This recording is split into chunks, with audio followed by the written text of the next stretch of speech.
Welcome in to this exciting episode of Beyond the Game with Hal.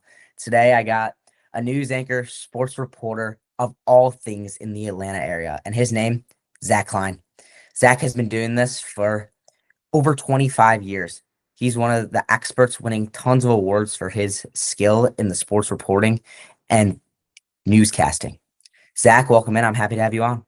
Hal, you're a very smart man because you're hooking up this episode with a Menominee guy. I see that Kawaga trash on your board right there. So I very appreciate you recognizing the greatness that Menominee men are. Camp in the northern woods of Wisconsin. So take that trash down. Much love, Menominee, green and white. Kawaga, you're worthless to me. But I love you, Hal. I love you. Go Braves. And yeah, we, for those that don't know about this, it's one of the most beautiful things in the world, the northern woods of Wisconsin.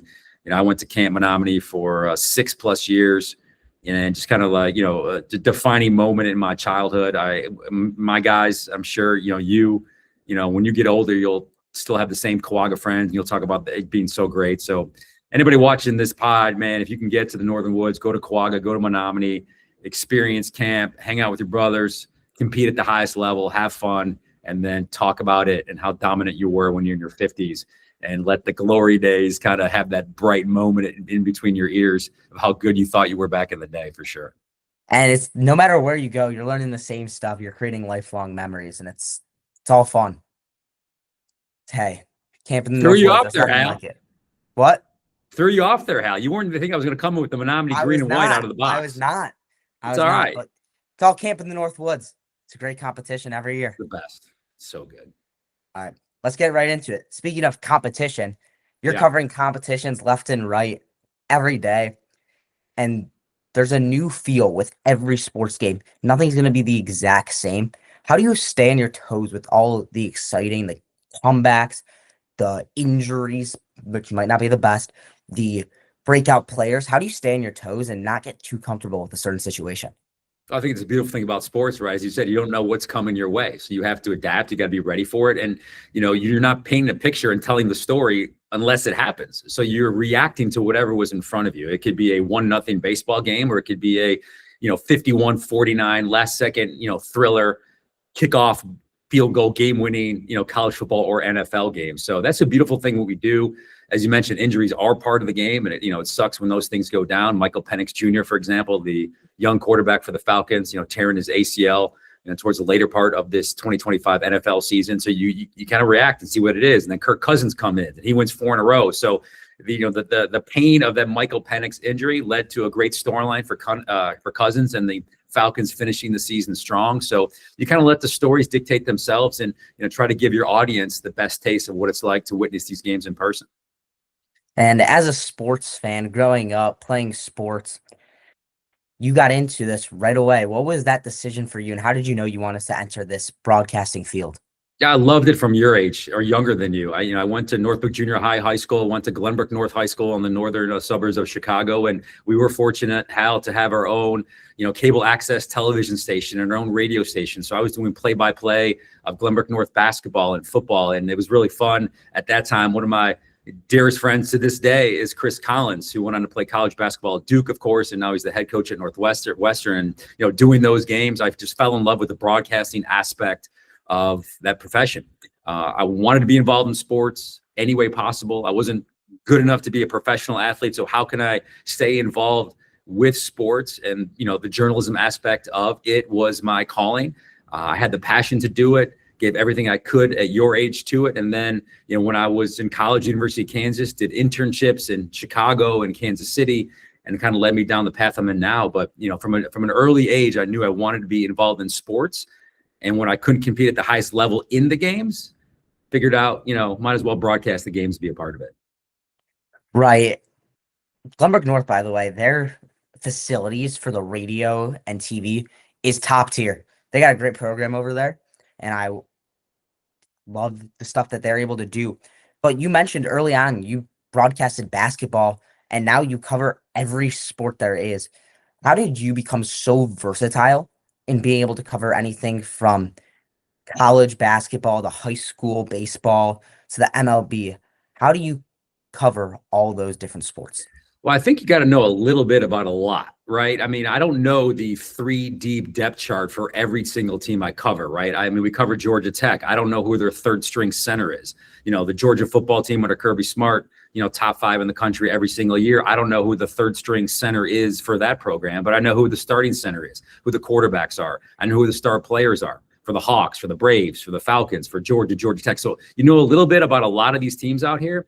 And at the end of the day, though, it doesn't matter if you're covering hockey or the NFL or high school football or track and field. You're asking questions. And I think if you're genuinely curious about what you're covering or the great storylines, and if you're looking for a great story, Hal, I think it kind of transcends any of the sports you're going to cover, right? So you could be covering a hockey game. You might not know the ins and outs of professional or amateur hockey, but you can maybe find a young, boy or girl or professional out there that has a great story to tell and follow that track, right? So at the end of the day, you're just storytelling. And I'm not in the weeds of, stats and, on base percentage and, doing that type of content for, the ABC station here in Atlanta. I don't have a, 3-hour radio show every single day where I got to compare eras or something like that. I got to know what's going on currently. And then you go out to the games, you observe with your eyes, you kind of feel the trends, and then you ask questions. And I think that, that's versatile to kind of every sport or any athlete that we cover. Right. And you said you're really doing storytelling. One of my favorite guys to watch on TV is Tom Rinaldi, and he has a background in English. He's done the storytelling and not so much the sports, and yet his sports storytelling is so great, and it gets through the point to really settle with the fans. But a good thing about storytelling, you can't just make up a story. How do you dig deep and find those interesting stories? Well, we're blessed here, Hal, to be, the number one ABC affiliate in the country. So a lot of these stories, I'm lazy. They come my way, right? They just reach out via a direct message on social media or hit me up on a phone call or an email. So a lot of these things, I'm not going to lie, just come into our lap. But then it's just being out in the community and talking to people. And you might be at the batting cage for the Braves game and you're talking to a trainer, and it might not be anything with the Braves, but they heard in a rehab facility when they were working out with one of the Braves pitchers that, hey, I saw this young, guy, he's coming back from, a total, shoulder reconstruction. He's in high school right now. Before he got the injury, he was throwing 96. Coming out of the injury, he's throwing 99. You're like, what? Like a high school kid got hurt and he's throwing faster than he was before he got hurt. So it's just being out in the community and talking to people and seeing what's going on. I think just having that general, curiosity about your community. So you're checking emails, you're checking online, you're seeing what's trending, you're reading, small town, newspapers or blogs or, online, chat forums in, certain schools might have about, individual they might have in their program. Through the colleges, you're talking to the sports information directors and not really focusing on the revenue sports, like football or basketball, but what's going on in non-revenue, track and field, wrestling, tennis, baseball. I mean, there's so many unbelievable athletes, and at these colleges, you got thousands of kids out there who all have at least one amazing story, to tell. For example, one of my colleagues here at Channel 2, Luke Hetrick, he was out at the Georgia Tech basketball arena the other day talking to one of the sports information directors, say what's going on.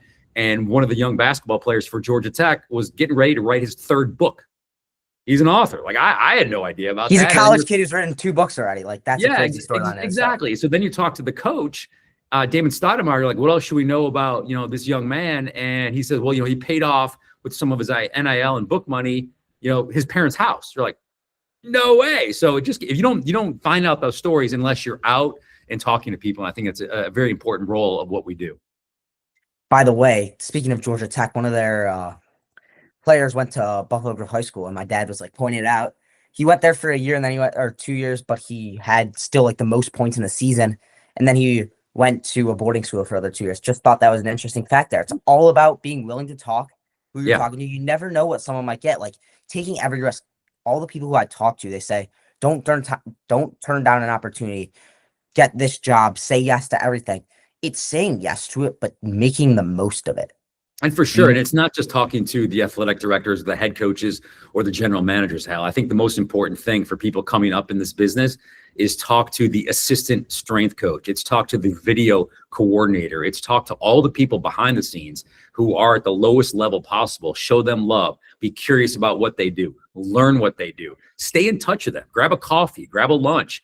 And over time, those video coordinators will work those way up, work their way up in their profession. I mean, Mike Budenholzer, who became a good friend and is to this day, he was the head coach of the Hawks. He started out as a video coordinator for the San Antonio Spurs, right? And then he works to the bench, and he becomes the lead assistant to Pop. Next thing you know, he's here in Atlanta. Next thing you know, he's winning an NBA championship with Milwaukee. So I think, you never know where this job will take you, and just treat everybody with respect, but just be friendly and talk to anybody and anybody who's willing to give you a couple minutes. Right. But you got to come prepared. The one thing I've learned is do your research, know what you want to talk about. You can't just go in saying, hey, so what's up? Like, they're giving your time to you, so you got to be respectful of their time they're giving to you. And another thing for you is you mentioned, as well as going out, traveling all around, talking to people, reporting live from an arena or stadium.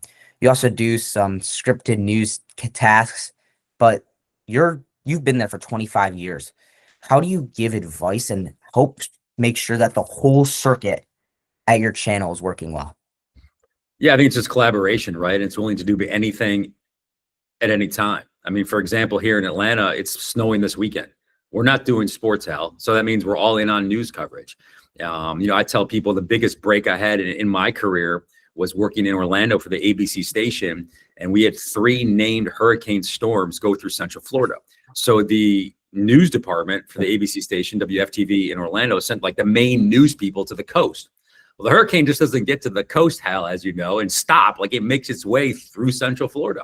So here they put the sports guys in the heart of the city. And once the storm made its way from the East Coast west, then they toss to you, and you're filling nonstop. And, you're working 24 hours straight. And some of the bosses, saw the commitment to the team, saw the commitment to the station, saw the commitment to the viewer. And you kind of get on the radar, like, who's this Zach guy that's willing to do not just scores and highlights for the sports, but willing to be a part of a team. And next thing you know, my assistant news director in Orlando becomes the news director in Atlanta, and brings me with her over the course of time. So, I think you just got to talk, and you got to fight for what you believe in, and say, hey, we have a great sports story going on right now. I did a one-on-one with Michael Penix earlier in the week, and I said, hey guys, this is the first time he's talked since his injury. Let's put him in an earlier newscast. And then they trust you to do that. And then when it's not so busy, like, hey, how can we help out in other ways? And the snow coming through, the Southeast over this weekend is a great example of that. It's all hands on deck. Like, we're not doing sports that day, we're working. So instead of filling our 2-3 minutes of a sports cast, how can we contribute in other ways? And that's just, we call it feeding the beast and helping out, our colleagues here at Channel 2.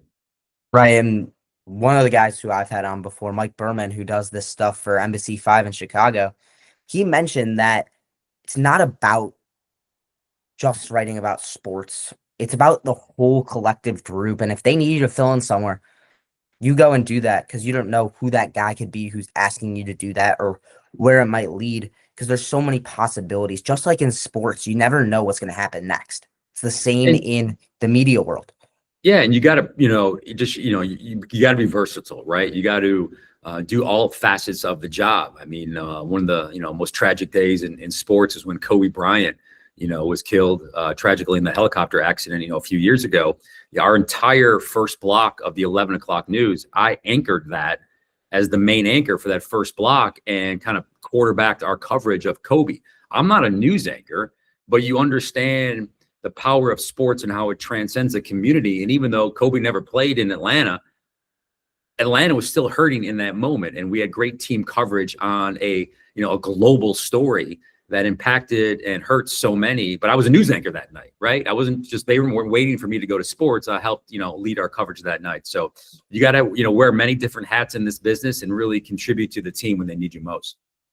Right. And you said you have to jump in and news anchor there, but that's not necessarily your task. How do you stay versatile? Because yes, early in your career, you mentioned all these internships with all this different stuff, but you've came in, now you're doing the sideline reporting and covering these special stories and features. How do you then, if they say, hey, we need you at the desk tonight, how do you say, hey, I'm up for the task, put me in there and I'm going to do a great job? How do you get into that headspace? Yeah, I think sports, not me, talking about me specifically, but I think sports casters, men and women, generally speaking, Hal, are really good ad-libbers. So you could throw us in any situation, whether it's covering a hurricane or covering an ice storm or covering Kobe Bryant or covering, the riots in Atlanta. The racial tension we had a few years ago. You could put us in those situations, and I think sportscasters all over this country will deliver because we're used to ad-libbing. We're used to setting the stage and being very descriptive what you can do in a live setting. So, I think it translates really well from sports into news. So, I anchor all the time on the anchor desk, but I'm just doing a sports cast. So that night, for example, you're just not doing scores and highlights. You're tossing to your colleagues in the field, kind of, quarterbacking the newscast from a just different point of view. But, I think if you can anchor a sports cast and talk about, the plays that are going on the field, there's no doubt you could, read the scripts in front of you and tell your audience what's going on, whether it's a city council or state government or legislature or politics, tossing to weather. That's the only thing I really probably couldn't do. I give, much love to our weather guys, man. They're talking about the forecast and precipitation coming down and, all the vector. I don't know any of that. So I give much love to all the weather meteorologists there. That's something I won't do that. I'll do everything else but except weather. Right. I don't know if you've ever seen, though, speaking of meteorologists, they're not even looking at what you see on TV. It's literally a green screen that they're pointing at. How do they get to the point to the same thing, move the same thing? Like, it's unreal, the behind the scenes of that. But you mentioned something. You said quarterbacking the desk. That really stood out to me because you also run a podcast and you have to create so many different topics and kind of moderate a conversation and be that quarterback that's telling you, hey, you got to do this, go here, this route, this play, almost like a quarterback. How do you do that with your podcast? Yeah, we're very blessed to have a great team on this podcast. It started out with myself and Todd France, one of the most established and elite NFL agents in professional football. And Matt Ryan, former Falcons quarterback, was a CBS, sports anchor in New York. The Falcons. Yeah, so that was our team. It was myself and Todd and Matt Ryan, and of course, Aaron Donald, one of the greatest players in the history of football on the defensive side. It was the inner circle. We had a great thing going from the media standpoint, from the NFL standpoint with Todd, the offense with Matt, and the defense with Aaron. And then the next thing you know, my guy Matt's got a job in the front office with the Falcons. So he kicked us to the curb. We wish him nothing but the best, and we're kind of waiting to fill that seat right now. So, we all the idea for that podcast was we all brought in expertise in a lane and how we could take things that are going on in the National Football League and kind of relate that to our respective fields, right? So if there was something going on after a game where, the media got into it with a player or coach, Zach, what went down there? What's your perspective? How was it handled? And I could, attest to that. Sam Darnold getting, $2.5 million in incentive bonuses in his contract. We bring up Todd. That's his expertise there. Aaron, what's going on with the defense, Matt, with that. So, you're quarterbacking that from a standpoint of like, I'm just curious and I like asking questions. So you're listening to what those guys have to say. And while we have a rundown of what the podcast wants to talk about, kind of really broad 30,000 foot topics, we'll listen to what we have to say, they have to say, and then I'll kind of follow up with them and ask, more and more questions on certain topics. So when you're quarterback, you're running point, you're seeing the field, you're trying to get us from point A to point B. And that's kind of with my job with here at the station and also on the podcast as well. Right. You're supposed to be the expert. These two guys, they hit people on the football field. They've never spoken in front of the camera before. It's not what they were trained to do. This other guy's meant to read contracts and get people some money. And you're talking about sports for a living. So they're kind of relying on you a little more to get to point A to point B, get from topic A to topic B. And everyone fills their role, as you said. Quarterback, talking about the offense. It's all about filling your role and knowing your role and not trying. You're not going to know as much as the defense about one of the greatest defensive players of all time. No, Matt and AD have definitely been used to being in front of cameras and answering questions, but not asking questions, right? And that's one of the things we want to do with this podcast. If Aaron was really curious about a media interaction, he's going to ask me about that. And same thing with Matt. And, they bring up such amazing points because I've never played the game, not done anything at that level where they have the top 1% of 1%. So you're just curious. It goes back to the theme of this conversation is how just being curious. And when Matt went into a 4-minute explanation of what it was like to hear a play call in his headset as opposed to reading it on his wristband. If you go check it out on YouTube, Matt Ryan breaking down a helmet call and the level of detail he had, and then you're like, holy shit, I didn't know about that. So let's follow up on that and ask further questions to get our audience engaged. And that's what we try to do. Is kind of like, as you said, the QB of the pod. Right. And that's just great that everyone knows their role. It's only going to work if you get 3 or 4 people who know exactly what they're going to do and they fill it to a T. Yes, you want everything to combine in one way, but it's not going to be as good if you're trying to cover something. If the agent's trying to cover something about the actual on-field play. It all has to run smoothly. And with creating ideas for that, you're not going to talk about the same thing every episode. How does that work? Do you try and come up with the topics? Does everyone bring four or five topics and you try to get to the best ones out of there, see where the conversation's going? What's that process like? Well, I think the beautiful thing about the NFL, it's always giving you some type of content, right? There's always something. But what we try to do, Hal, on this show is not really do hot takes or X's and O's. You know, ESPN will debate that ad nauseum every single day. We try to look at, topics through their lens and stories that they might have to better educate our audience, experiences that we've been, with the combined, years we've spent in our respective fields. So, if you're getting ready for the Super Bowl and, you have, Sam Darnold or, Drake May, you're asking Aaron, how would you attack them? And then he, for last week on our pod, we talked about what it's like the week before the Super Bowl. Well, Stephen A. Smith and other guys on, First Take, they're breaking down the game. But they never knew what it was like to try to find tickets for family members for the Super Bowl, or what it's like to do the media responsibilities, or what it's like to get in the hotel, or what it's like to, go to meet. So they don't have that experience that Matt or Aaron has.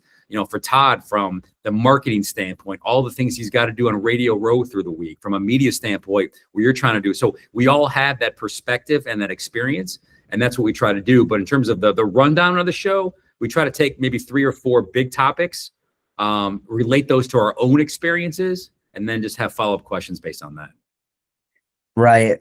And it's kind of cool. Like, yes, you've done this your whole life. You've covered so many Braves games, so many Falcons games, but now you're talking ball with one of the best offensive players, one of the best defensive players who have ever been able to touch a football. And obviously it's not easy to watch all those Falcons games and travel and those Braves games. What's that travel like, and how do you balance that and get all your things done and still finding interesting storylines? Well, at this time of year, the only time I really travel, you go to Brave spring training every year, you go to the Masters every single year. I go, our station travels to every single Georgia football game, but I'm not on the road for 81 Braves games. I'm not on the road for 41 Hawks games. I'm not on the road for 8 Falcons games. Are any of those teams in the playoffs? Yes, you're all in. We had a crazy stretch, Hal, in 2021 when the Braves won the World Series and the Georgia Bulldogs won the national championship. I worked 7 weeks straight, sometimes, 6 a.m. to 2 a.m., but I wouldn't trade it for the world. Like, it was the greatest thing in the world. You're going from, Atlanta to LA to Houston. And then you got, Georgia in the semifinals. And then you're going out to the national championship, in Indianapolis. And then you got the parade. And it was just nonstop for 7 weeks, but it was the greatest thing in the world because the community just comes together. Everybody's on the same page. Everybody loves what's going on, high-fiving and hugging one another. So there's a lot of love in the ATL during that. So, you kind of get off on that, and that's the adrenaline. That's the motivation, is just to be with these teams and enjoy the ride. But, you're kind of immersed in the moment, and the storylines, just tell themselves, but you got to wait for it. It's kind of what we were talking about earlier. Game 6 of the World Series when, Jorge Soler, hits one to the moon, and that still probably hasn't landed yet. You're like, oh my God, the Braves are about to win the World Series. And then you're thinking about, your postseason, the post-game plans and something like that. But you got to be careful though, right? About planning ahead. And I bring this up is that in 2016, when the Falcons were in the Super Bowl against the Patriots, a 28-3 game, at halftime of that game, one of the police commissioners reached out to Channel 2 about, planning a parade. What are we going to do for the parade? What's the route it's going to take? What's going on? And here we're having some back channel communication at our station about what the parade route would look like because they wanted to be prepared. That didn't happen. I was one of a handful of voters around the world that got to vote for the MVP in the Super Bowl. Well, Matt Ryan had an unbelievable game. I wrote down Matt Ryan's name as the MVP of the Super Bowl when they're up 28-3. But then it goes into overtime, and I get a text message from the NFL. Hey, you got a backup plan in case, the Falcons don't win this thing? Yeah, it's Tom Brady. The next thing you know, the Patriots win the game, and, Brady's your MVP. So you can only prepare as much as you can until the game starts. And then once the game happens, that's when you react and, tell your best stories. Right. And it's all about living in the moment. Hey, the Falcons were at a high at halftime, and then all of a sudden it's lows right after the game. Going to the Masters every year, there's so many different storylines there, which is just insane, incredible experiences there. But another thing is you get a chance to vote for the AP college football. What is that like cast in your ballot and analyze all these teams? Yeah, I'm very blessed and honored to do that, Hal. I get to vote for the AP Top 25 in college football and the AP Top 25 in college basketball every single week during their respective seasons. College basketball, it's a lot easier because you're only looking at, 25, 30 teams. And for the most part, it's really the top 20. And then you kind of checking in on those last, 20 through 30, teams ranked kind of like 20 through 30 to see how they did. And it's there's passionate fan bases out there. And I never understand, week 5, I get hate, direct messages and tweets telling me I suck because I had their team ranked 18th and they were actually 16th. To me, who cares? In early October where your team is ranked, but people do. So they put my, Twitter address in these chat forums on, some of the fan sites. And next thing you know, I'm public enemy number 1. At the end of the year, if there's some decision making and I mess up and I have your team ranked, 20th and they should be 3rd. Yes. Bring the heat, bring the heat. Let me know I suck. But week 5 or 6, you kind of leave me alone. Basketball's hard though. I'm not gonna be honest with you. Basketball's hard because you're looking at 30 teams. And sometimes I may play 2 or 3 times a week. So you try to see as much hoops as you can. You try to read up as much as you can. You try to look at, quick 3 to 5 minute, video clips of those teams kind of ranked 15 through, 30 to keep abreast of the situation. You try to look for injuries and storylines throughout the week. But it is hard, but you do take it very seriously because it's an important part of, college basketball or college football. And, you want, your reputation's on the line. You want to do the best job you can. You can't be perfect. You're going to make mistakes, but if you do make mistakes, just kind of own it. But it's definitely a pretty cool thing to be a part of. You want to be accountable so you don't lose your position as a voter. Yeah, I mean, as the end of the day, like, there's been a couple times, there's no doubt, like in basketball, I'll have a team ranked like 10th and another team ranked 12th, and I will have missed the fact that, like, the team that was 12th just beat the 10th place team, and I didn't rank them ahead of them. I'm like, that's my bad, man. I didn't see it, and I make sure, I acknowledge that on social media. And then next week, if things hold true, flip. Exactly. So you just got to be honest and just be, don't sugarcoat it. If you made a mistake, just own it and say you'll be better. Mistakes are, they do happen because there's just so much hoops to pay attention to. And then I think that's really all the fans want is just, hey, man, honest mistake, my bad. Z's good dude. We move on. Exactly. And especially for football, in my opinion, if I had to recreate the whole college football playoff, AP poll, all that stuff, I don't think there should be a poll until after 2 or 3 weeks. Agreed. In the preseason, at least the first month of the season. At least get for the first month. But what does that do to benefit teams if you're ranked number 5 at the beginning of the season? Like no film. Right. I mean, you're basically looking at all the preseason hot top 25s and kind of aggregating that and seeing what's best out there. Because I'm not doing a deep dive on BYU and what they lost or gained in the portal this past season. So you kind of come out and you see where it plays out, in this first 3 or 4 weeks. I would definitely like it. I think most voters would, but it's great for TV. It's great for, talk show hosts like yourself, podcast hosts. When you're especially like Texas, Ohio State 1 versus 2 in the first week of the season. Great marketing for Fox. Great all around for sports media to for have 4 months, that label as that. Exactly. For months and months, they had that game, and then the AP poll comes out. It's 1 and 2, and then for those 2 weeks, it was the hottest thing talked about. It's unfair to the kids and the coaches that are put in these positions, but that's what they sign up for. It's probably not going anywhere. So I think people just got to understand and respect that. Team week 0 is going to look a lot different in week 4, week 8, week 12. Yeah, it's all going to change, and like they were deemed good at that point. It's all about just winning the games on your field. You see with Indiana, no matter what, if you win every single game you play, you are going to do well and have a chance at a national title. Just focus on the team and win games. Doesn't matter what they're ranked or control what you could control. Exactly. Control the controllables. And to end it off here, we have the final 14 rapid fire questions. Done with everyone with Zach Klein. Let's get right into it. So who's your idol? Growing up, Michael Jeffrey Jordan. Favorite fast food? Oof. In-N-Out Burger. Favorite school subject? Broadcasting. Biggest fear? Drowning. Favorite hobby? Photography. Favorite gym workout? Hitting the ice plunge after the workout. Favorite media? That's really not a workout, so it's kind of lame. Probably favorite workout. If I'm I probably lay him out on this and say, Hal, golf. I think it's a little bit of a workout. I'm old. I'm way older than you. So kind of maybe like a high rep, low body weight workout, but either golf or cold plunge is my official workout. Favorite media personality? Ooh, Mark Giangreco. I grew up watching him at WMAQ in Chicago. I interned for him in Chicago. He's still one of my guys to this very day. So Mark Giangreco. Favorite musician? Musician, you talking band or like a solo artist here? Doesn't matter. Either or. The Beatles as a band. Oasis #2. Big John Mayer fan. Solo. Favorite animal?